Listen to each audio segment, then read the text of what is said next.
Hello students, welcome back to Python. In today's session, we are going to start a new chapter that is recursion.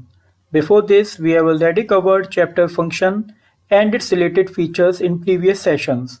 So now we will move to the next chapter that is recursion. So recursion is nothing but just an implementation of function.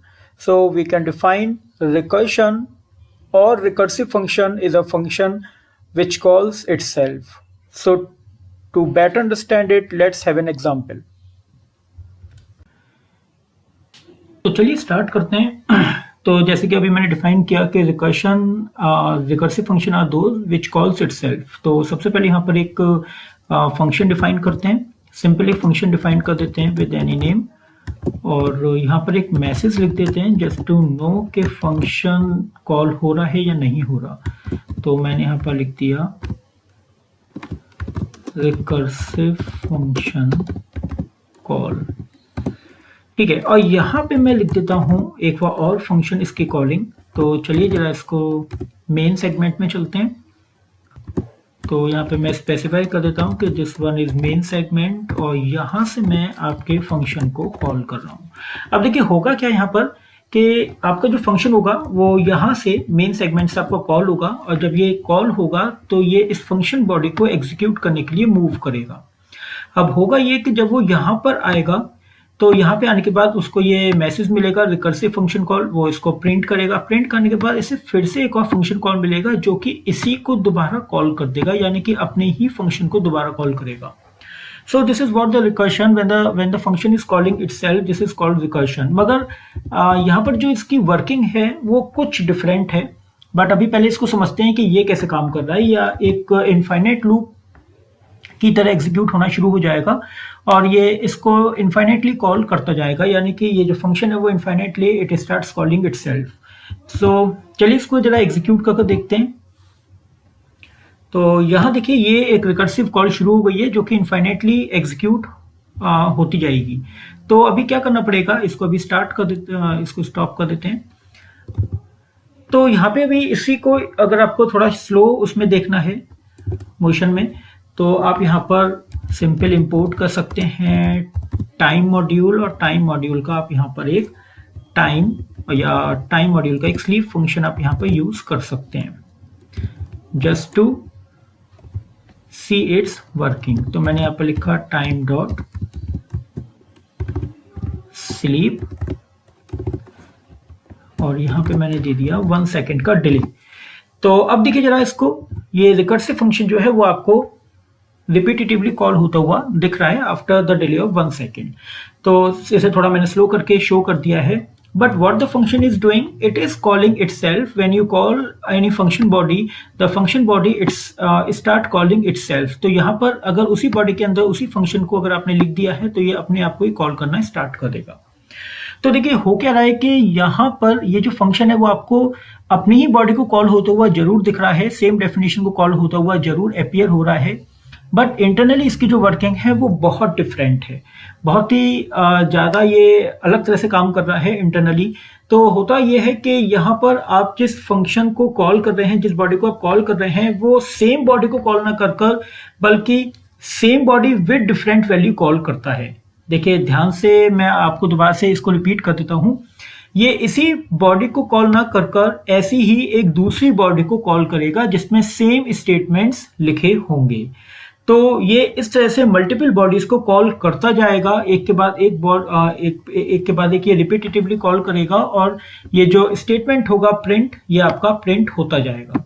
यानी कि जब आप इसे call करेंगे तो ये ऐसी ही एक दूसरी बॉडी को कॉल करेगा जहां पे फर्दर इसको यही स्टेटमेंट, प्रिंट स्टेटमेंट लिखा हुआ दिखेगा। तो चलिए इसको जरा और बेटर समझने के लिए एक एग्जाम्पल देखते हैं। तो देखिए यहाँ पर एक एग्जाम्पल कंसीडर कर रहे हैं और उसको समझते हैं कि वो इंटरनली कैसे एग्जीक्यूट होगा और आउटपुट कैसे देगा। तो जो भी आउटपुट होगा वो आपको यहाँ पे अपीयर हो जाएगा। So let's start. So this is what the order of execution of your recursive function. तो हमें यहाँ पर ये देखना है कि आपका जो रिकर्सिव फंक्शन है वो किस ऑर्डर में, किस वे में स्टेप बाय स्टेप एग्जीक्यूट होगा। तो चलिए एक प्रोग्राम लेते हैं यहाँ पर। तो प्रोग्राम है हमारा ये। तो यहाँ पर मैंने एक सीरीज नाम से मैंने एक फंक्शन डिफाइन किया हुआ है जिसमें मैंने एक कंडीशन दी हुई है if n is equals to 0, तो ये रिटर्न कर जाएगा जहां से भी कॉल हुआ होगा। वरना ये एल्स में जाएगा और एल्स में जाकर ये फिर से एक और सीरीज फंक्शन यानी कि फंक्शन के अंदर एक और फंक्शन कॉल आपने यहाँ पर की हुई है और उसके बाद आपने प्रिंट स्टेटमेंट लिखा हुआ है। तो अभी होगा क्या कि आपका मेन सेगमेंट से ये फंक्शन जो होगा वो कॉल होगा और जब ये कॉल होगा तो ये अपनी डेफिनेशन को कॉल करेगा और डेफिनेशन को कॉल करने के बाद ये इफ और एल्स कंडीशन ये चेक करेगा। अगर आपने यहाँ पर n की वैल्यू 5 अगर पास कर दी तो यहाँ पर ये n की वैल्यू 0 मैच ना कर एल्स में जाएगा और एल्स में ये दूसरा फंक्शन कॉल करेगा विद वैल्यू 4, क्योंकि 5 आपने पास की थी n की वैल्यू और 5 - 1 4 के संग ये एक और फंक्शन बॉडी कॉल करेगा, डिफरेंट बॉडी। तो चलिए इसका नेक्स्ट स्टेप देखते हैं। फॉर वैल्यू 5 अगर आप यहाँ पर पास करते हो तो आपको ये फंक्शन इस तरह से 5 आपकी n की वैल्यू जो होगी वो 5 आपको प्लेस कर शो कर देगा।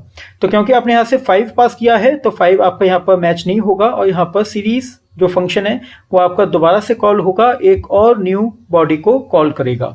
तो अभी मैंने यहाँ पर मेन सेगमेंट से अपना ये फंक्शन कॉल किया और इसने इसको कॉल कर दिया। कॉल करने के बाद यहाँ पर कंडीशन फॉल्स हो गई, फॉल्स होने के बाद ये एल्स में आएगा और ये सीरीज कॉल करेगा विद वैल्यू 4। तो इसने एक और फंक्शन कॉल किया विद वैल्यू 4। अब यहाँ पे क्या होगा कि यहाँ पर वो फिर से फर्दर यहाँ पे इफ कंडीशन इसकी फॉल्स हो जाएगी विद वैल्यू 4, एल्स में आएगा और एल्स में कॉल करेगा एक बार और सीरीज फंक्शन विद वैल्यू 3।